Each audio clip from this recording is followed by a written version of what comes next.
Hello everyone, welcome to another video from Fantasy Football Scout. It's another draft video. This time it's the guy who's doing the draft videos, but showing me his draft. How are you, Joe? I'm well. Yeah, thanks for having me on this particular program because I'm used to being the other side. I'm used I to know. asking people what's in their team and asking questions like, "Why have you got X player?" And now your turn. I'm meeting the manager, you could say. Very Yes, good. indeed. Yep, very exciting. Yeah, interesting team that you've got. You've got some great stats on some of that as Mhm. well. Joe, obviously one of the top managers, I'd say. Although, that never finished outside the top 100k, just Do you know, I was inside. a few hundreds, but I was going into that final game week of the season at about 119k. Mm. So going up 19k was quite an achievement considering a lot of teams were quite similar. But yeah, just missed out. But I am consistently a top 101k manager. Top top 101k is a new top Yeah, 100k. that's the new thing. Absolutely, yeah. Yeah, so anyone who doesn't know, Joe does the Scoutcast along with Andy and Seb, which is every Tuesday. Also does the captaincy Hmm. video with Tom on Mondays. And yeah, you're one of the old guard, Joe. You, Mark, Mm, Granville, you were the guys. yeah. Still going strong, still enjoying FPL. Yeah, it's still, yeah. I'm going to say over the 14 years, there's been times when I haven't, Mm. but I have done recently. And I about the middle of last season when it got really bad, it went. Sometimes you have to go really low to go really high again, and I really enjoyed the final few game weeks of last season a lot, and I enjoyed the season before that as well because I had a terrible start, and it was like 4 or 5 million or something in the world, and I clawed my way back into the top 100k then. So I've got those kinds of things keep you going, those sort of personal achievements if you can get there. But yeah, top 10k this season definitely. Yep, it's gonna happen. And if anyone doesn't know, Joe is basically the reason why I'm sat here doing these streams. Because Oh. if you remember, Joe, we met at a scout camp Mm, many years ago. yeah. We got chatting because we both went to Kent University, Hmm. and then a few months later, you sent me a message asking if I wanted to go on the Scoutcast, and the Yeah, rest is history. the So. rest is history Yep, indeed. yep, Yeah, yeah. absolutely. So Old days. I owe you a great deal, I think, to be Mm, sat here. Let's talk about your team. Just before we do that, let's have a mm, quick look at the Fantasy Football Scout members area. So Joe obviously is big into stats, lots mm. into tables. Joe has created the most popular table in the Fantasy Football Scout members area, which is the goals imminent table, which I'm sure a lot of you know about. If you're not aware, Scout memberships will massively help you this season. If you're not a member of Scout, it's a great time to sign up and start looking at previous season stats. And then obviously as the stats keep going, you can create your own tables, look at all these stats that you can stick in. There are literally hundreds. You can check every single aspect of your players. And then you can make an amazing table like the goals imminent table, which is on the Yeah, screen I was right now. when that feature came in, it was a real game changer for me Mm. because it's so I quite because I'm quite sad. I quite enjoy when you're making a table and you put these various criteria and say, oh, maximum this and minimum that, and only 10 starts and must have at least 3 goals and all these types of things. And then you click that button when it's done, and then you see, wow, who is top Yeah, of that? yeah. And sometimes it'll be, oh, Salah or Kane or something like that. But sometimes it's like, who? Jesse Lingard, and it will be these types of players that will merge, and they can be the secret to doing well. They can be the differential, getting them before they actually haul. So yeah, enjoy that quite a lot. Yeah, I mean the eye test is always something that people talk about. Watching games and watching matches, looking to see where players are, all that kind of stuff. But you can't beat the stats, can No. you? Really? And like you say, these tables being able to filter by different things and check different stuff, it's kind of the best way of getting ahead, I think, in Yeah, FPL. So definitely. Well, the stats are just in number form what we're seeing with our eyes. It's all the same thing. yeah, yeah, absolutely. Yep. So check out Festival Scout, become a member. You can create all your own tables as well. Try and knock Joe off his perch as the highest rated table on there. I think you have some doing though. You're well far ahead in terms of votes on there. But yeah, you never know. I've Might won the be you've tables, not won. FPL, but I've won the tables. Absolutely. Right. Without further ado, let's get into your team. So your team, there's a few interesting picks here, which we'll discuss. A few notable omissions as well. It's Saar in goal. It's Cancelo, Chilwell, Trent, and Diogo Dalot. Very interesting. Rashford, double United. Salah captain, Luis Diaz. My boy, Bruno Gomes is in there. And then Kane and Gabriel Jesus up front.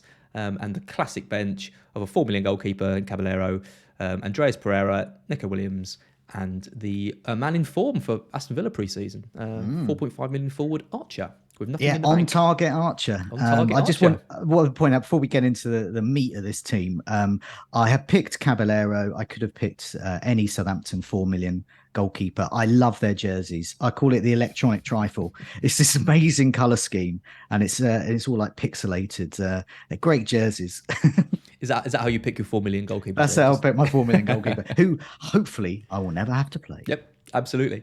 So talk a bit about the team. I mean, from doing the Scoutcast with you over the years and talking about, we've talked about early drafts, throughout the season. You're a big price point man, aren't you? It's what you always talk about. Your early teams, always looking for structure, always looking to be able to move between players if they kind of take form. Yeah. I'm guessing you see this as a flexible team in which you can do that. Yeah. There's two ways. There's the sort of the pre-season version and the once the season starts. So pre-season, what you want to do is when you've got these pre-season friendlies going on. So Nunez might score for 4 goals for Liverpool, for example, or Jesus might emerge as never stop scoring. In friendlies, you want to sort of better move on to those players. So there's a few prices here. The 8 million midfielder, lots of choice: Maddison, Mount, Luis Diaz, Foden, Mark. I mean, it just goes on. I'm going to pick one. I don't know which one, but I'm going to pick one. I like having that place there. You can just move them on. The next day after the preseason friendly, you just put Mahrez in. Mahrez was in this team. If we'd have done this interview 2 days ago, I'd have had Mahrez in, but I've sort of moved to Diaz now. It might be Mahrez again. And the same with the defense, I think, as well. I think this season the defense is always underpriced. Alexander-Arnold is a 10 million, 11 million player, but he's 7.5. Brilliant. And I'm always looking for value as well. So that's why I like players like Jesus. I think he could be undervalued.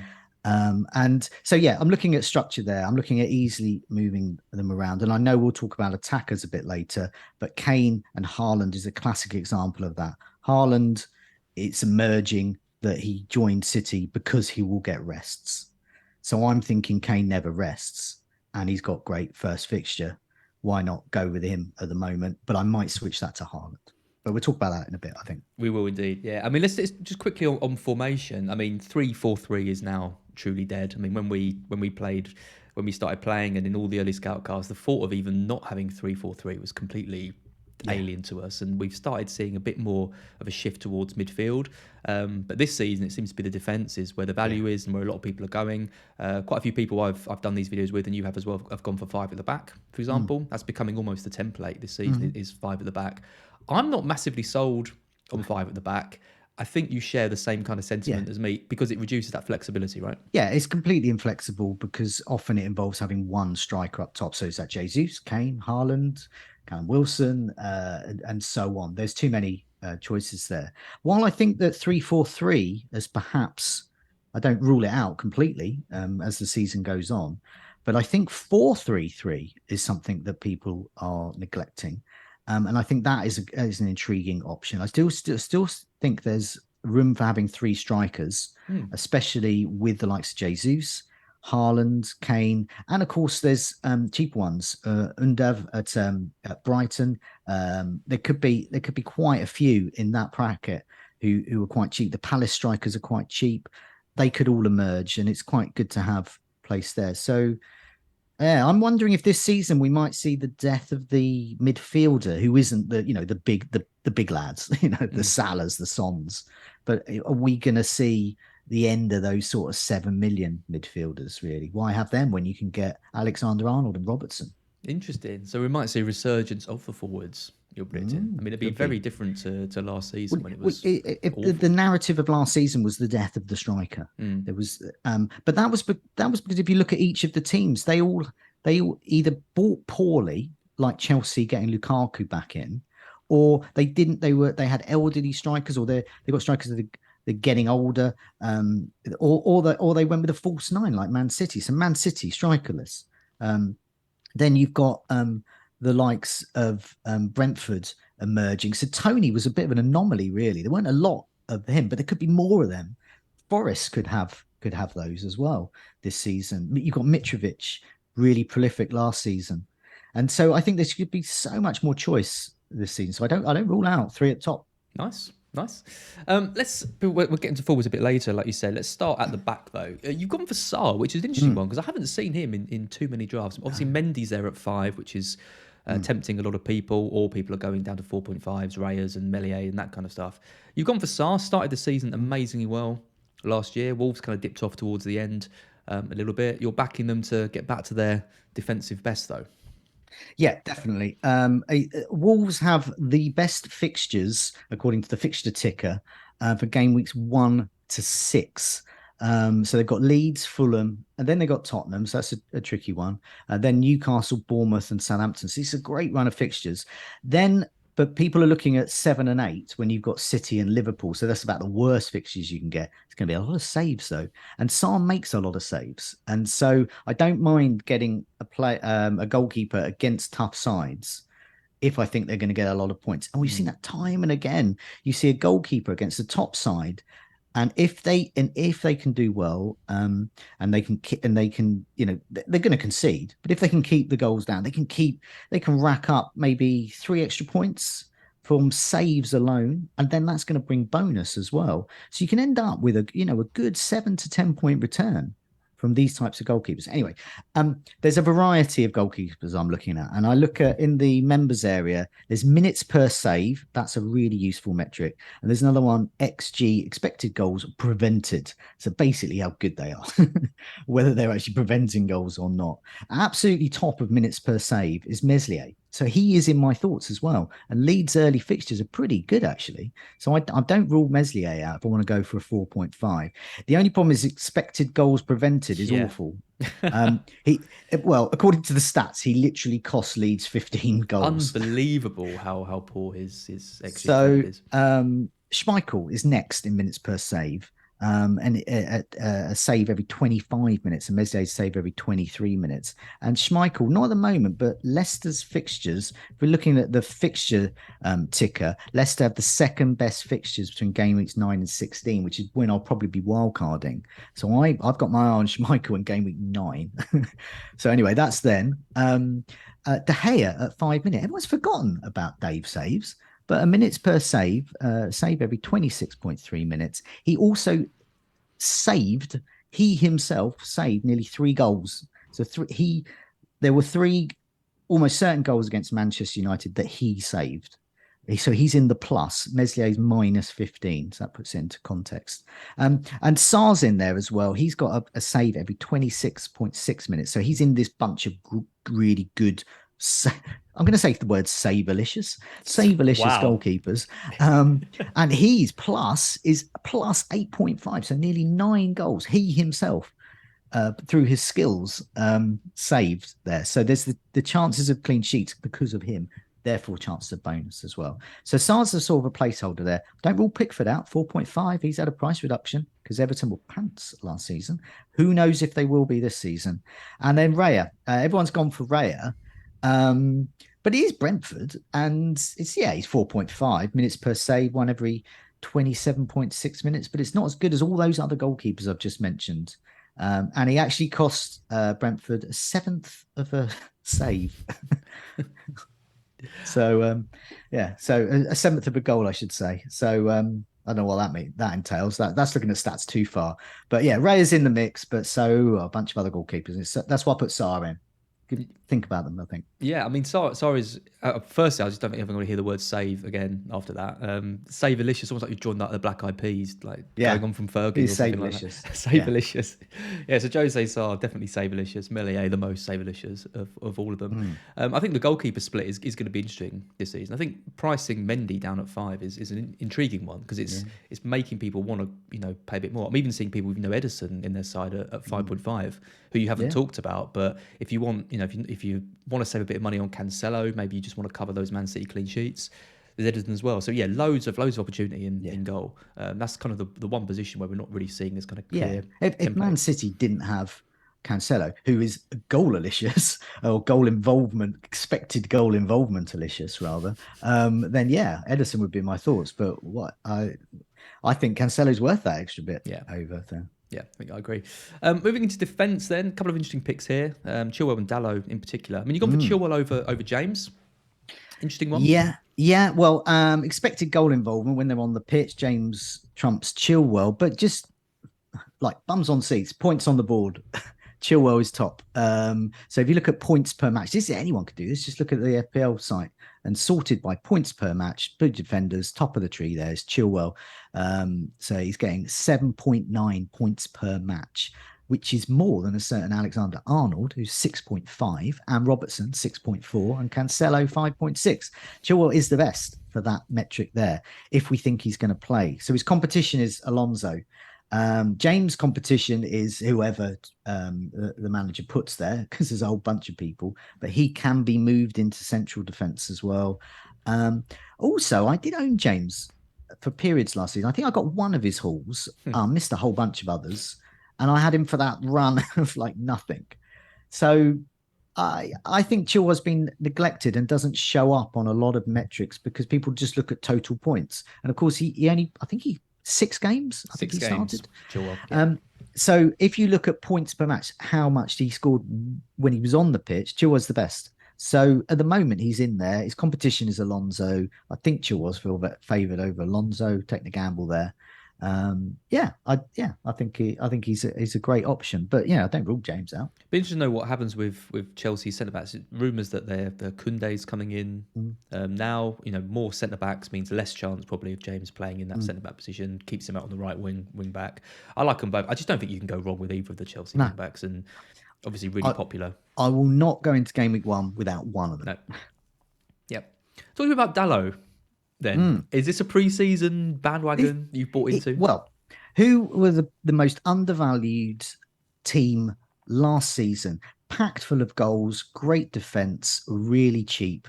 They were in everyone's side consistently from game week 1 to 38. Who was the best side last season for that?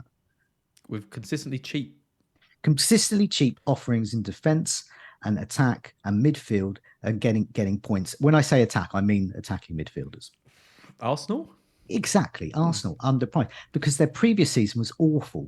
So FPL will look at, quite right, they'll look at previous season, absolutely terrible. Right, we'll price them like that. Saka, 6 million or so, and so on. Yeah, 4.5 million defenders, put them in. And they were great value consistently. Ramsdale, 4.5.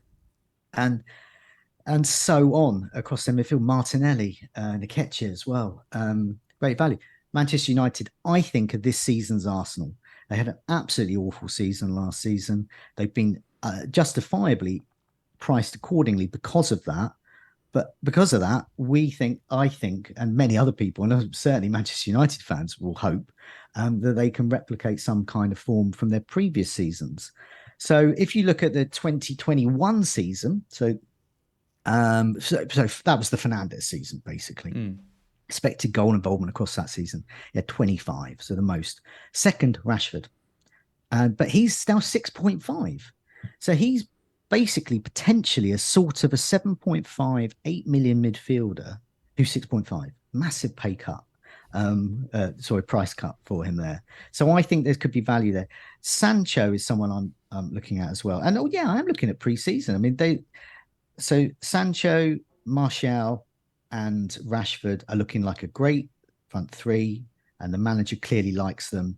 They're pressing, they're running, they're making an effort, they're scoring, they're assisting, and their goals look like proper team goals. There's a lot of passing going on. That's why I like Rashford. Darlow as well is emerging as a first choice, I would imagine, there by the looks of it. He's also looking more attacking. There's a lot of attack down that flank. And he's 4.5. So I think they've been potentially either well priced or underpriced. They certainly haven't been overpriced. No. And so a 4.5 defender, there's plenty of choice in there.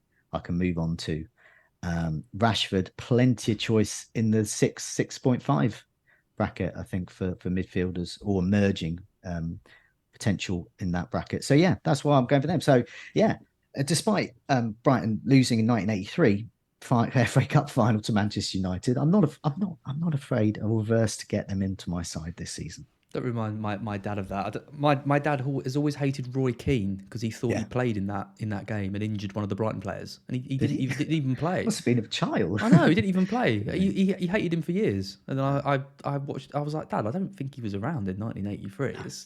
That's way before No, his time. it He was. was It like, was oh, for those watching it. It's there's a line, and Smith must score. That was the yep, famous line from that. yeah. He didn't, and then we lost the replay. Yeah, oh, when it was back in the replay Mm. days. Yeah, my dad still isn't over that, so that's the pain of being a Brighton fan. Does Ronaldo his impact your decision on Rashford? Do you think if Ronaldo does come back in the team, gets a lifeline, Ten Hag says he's going to play him and start him, would that make you kind of I reconsider can't. that? I can't. Ronaldo. I can't see how Ronaldo fits into the what I'm seeing in pre-season friendly and what we know about that Mm. manager so far. I just can't see how that works. Where it could work is perhaps bringing him on like last 20 minutes, just unleash Ronaldo on of tired Oh, legs. he'd love that, wouldn't he? Being a super sub. And I think that could be the way to do it. But I just think um, you need an attack that gels, and I think there's no room for one superstar who will hog the ball, and you need a bit of you basically don't need someone of his age and style there. It just doesn't work, and that's probably why I understand they're trying to get rid of him, and it's why he is keen to go. And but he's such a superstar. That's a difficult proposition. It's a big thing for Ten Hag, isn't it, to deal with? And his first kind of, I mean, Yeah. Ajax obviously a big club, but to go to United and deal with Ronaldo, the biggest superstar in world football, is yeah, it's a big. I'm really interested to know what happens with that. I mean, I agree with you. I think I can't see a way into the team for him. No. But equally, it's Ronaldo, and you never Well, really know. if I'm wrong with my 6.5 midfielder and my 4.5 defender, I will move on. Mm, Perhaps I'll get Lewis Dunk from Brighton, who is also very kindly priced. Perhaps I'll get Tomiyasu or mm. Ben White from Arsenal. There's so much choice in the 4.5 defender, so I don't worry about that. 6.5, or perhaps I'll move down. Perhaps I'll get Martinelli. Arsenal have got great fixtures. Perhaps I'll move down a bit further. Perhaps Neto shows his worth, and I'll get him for whatever he costs, which is less than 6.5. And I say whatever he costs, as in whatever he costs by the time I decide I want to move Rashford on, if I do. So that's what I'm thinking of. And going back to that, the start of the looking at price points and looking at structure. The reason is because I'm always looking for an escape. And if I don't have to escape them, great. And if I do, I want to have options. I don't want to be getting a player in. There's just no one else I can sort of replace them Yeah. with. Yep. Bruno Guimaraes is in there. Yeah, He's a bit of a hero for me last well, season at the well, end. definitely here. Yeah, you got on him quick because I believe his previous team he played more of a sort of central midfield role, and then Newcastle he was like whoa, he was like the Manchester United Bruno. He was scoring, assisting, just the best player on the pitch. You picked up on that quick, and that's why you got a lot of points towards the end of the season with him. In pre-season, it's I don't know who they're playing, Gateshead or someone like that. But yeah, he's getting Apologies, he's getting Gateshead fans. he's not apologies, but there's a gulf between Newcastle and Gateshead currently, and so I think he will do well. People remember when Man City got taken over and suddenly they had really good players. Suddenly you had players like Stephen Ireland and people like that who were, just great FPL options because they were quite, that's when City was sort of being taken over, they were getting better, they were getting better team. And that's Newcastle as well. I mean, I they're love that like of all the players Man City side, you went with Stephen Ireland. well, don't you remember? I mean, I He was remember him because great, to be he was fair. such a fantastic FPL option. I'm not saying necessarily in real life, but for one season he was incredible. And Bruno Guimaraes is the same there. In terms of goal involvement, him and Callum Wilson roughly share about 50% of goals each. Bruno Guimaraes is 46% of goal involvement. That's the same as Kane, his goal involvement for Spurs. So that's the sort of level you're talking there. He had 11 starts last season and got 5 goals. Yeah. So and he's got assist potential as well, 6 million. So I like him. I'm pretty sure Stephen Ireland was there when they took over, wasn't he? He was. Yeah, he's been. Yeah, he was always there, just hovering around.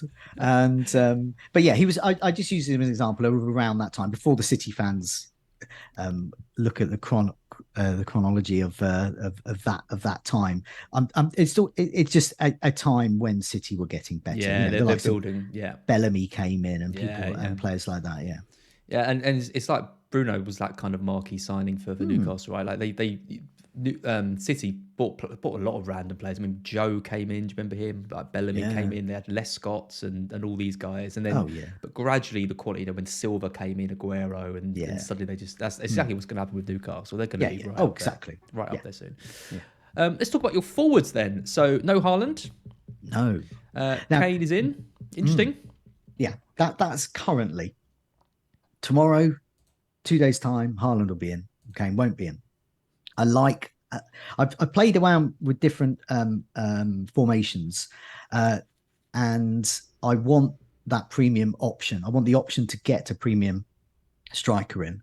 And so Haaland, the problem with Haaland is that one of the reasons he joined City, which is being reported, is that he wanted to have his minutes managed. He didn't want to be flogged on the pitch, and he felt that could have happened elsewhere. So, and obviously the Premier League is tough as well, it's a very physical league. So I'm not convinced. He hasn't had a single minute pre-season yet. There are a few matches to go. Obviously, Pep has got options there.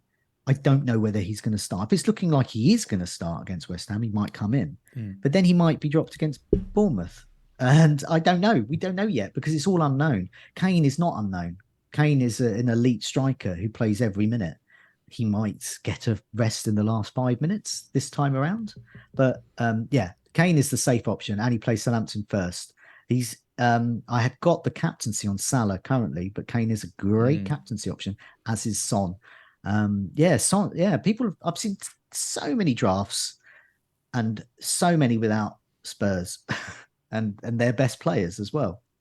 Yeah, I mean, Son is a consideration. I mean, De Bruyne as well. Is he? I mean, you've got no Man City attack really. Like, if say Kane does well against Southampton, you're going to be a bit reluctant to sell him. Spurs have good fixtures. Just keep him. What do you do about City then in that Bournemouth Well, match? I am awaiting Mahrez, and so the reason is because the competition has gone down. Jesus isn't there anymore. Obviously, Sterling's gone. Not direct competition, but there's less attacking options there. So Mahrez should be that first choice there on the right wing. But is his pressing play good enough to be on the pitch at the same time as Haaland, whose pressing play may not be good enough? And so will Pep. I mean, this is something Luke will look at, and I imagine he's got his wall charts already planned for this. But in terms of pressing, will Pep, because he likes combinations, will he like Mahrez Haaland combination, or will he dislike that combination? In which case, the games that Haaland is dropped, perhaps Mahrez comes in and there's a false nine or Alvarez plays. It's all up in the air. We don't know. So I need to see more. But I would like to put Mahrez. He's currently my favoured 8 million midfielder. But the ex-minutes fans will be pulling their hair out because will you get those minutes? It's amazing they've basically sold two direct competition in Sterling and Jesus, and we're still not sure if he's gonna play. Just signed a new contract as well. You know, another couple of years. He should be. But we know what Pep does with Mahrez. Yeah. Never sure. By the same token of having Kane in for Haaland, I've got Diaz in for Mahrez currently at the moment because I think Diaz is a safe option. Liverpool have great fixtures. He is the Mane replacement. Mane is no longer there, so therefore his minutes should be better. And he was great the last part of the season, and I'm assuming he will be this time. There's plenty of other players to move on to if he's not. So Diaz is there, but yeah, I would like to put Mahrez in. Foden's not someone I'm particularly interested in. Grealish could be 7. So Yeah. I would love for Grealish to have a strong season this year. Yeah. I mean, he's got to really, hasn't he? I mean, Sterling leaving really frees up that left-hand spot for him to make it his own, but just didn't deliver last year at all. No, we had on these first draft videos, I think it was Late Riser was on, but I was listening to something he was saying the other day which was quite interesting about second. He was talking about some analysis someone had done on Twitter about second season syndrome with Pep. And basically, they play a certain amount of minutes, say, 1,000, 1,200 minutes. In their first season there, while they get used to him, he gets used to them. Second season, that pretty much doubles and their output doubles. And we've seen it time and again with the likes of, say, Foden, Silva, Cancelo, and the list goes on. And Grealish could be there. And it's usually their sort of their marquee signings. So Grealish didn't get the starts last season, but could it be Grealish, Haaland, Mahrez as the favoured three? It could be. We don't know yet. Yeah.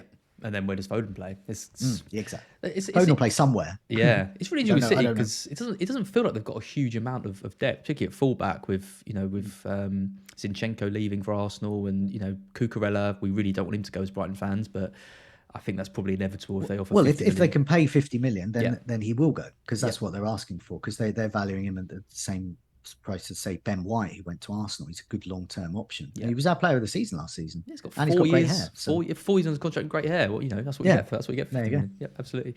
Yep, Joe, amazing as always. I think we will call it there. We've gone through pretty much everyone. Interesting on the United picks. I think people are getting excited about them pre-season, and you always have to have a measure of caution, but at the same time, they have got a decent run of fixtures to start the season. There is clearly a manager bounce at the moment. Yeah. You can just tell from the way they're starting, and they are cheap. So, like you say, these are things that you need to consider and get some differentials in to kind of beat this really strong template that's emerging. Yeah, you don't have to. I mean, you don't have to spend big with them. It's not a big gamble. Oh, will this 6.5 midfielder work? Well, if he doesn't, then move on. Yep. That's it. It's not like, oh, will this 12 million player fit in? It's not like it's not a template ruining side to do that. So yeah, easy. Yeah, Darlow in, don't work out, doesn't matter. Darlow in, absolutely love it.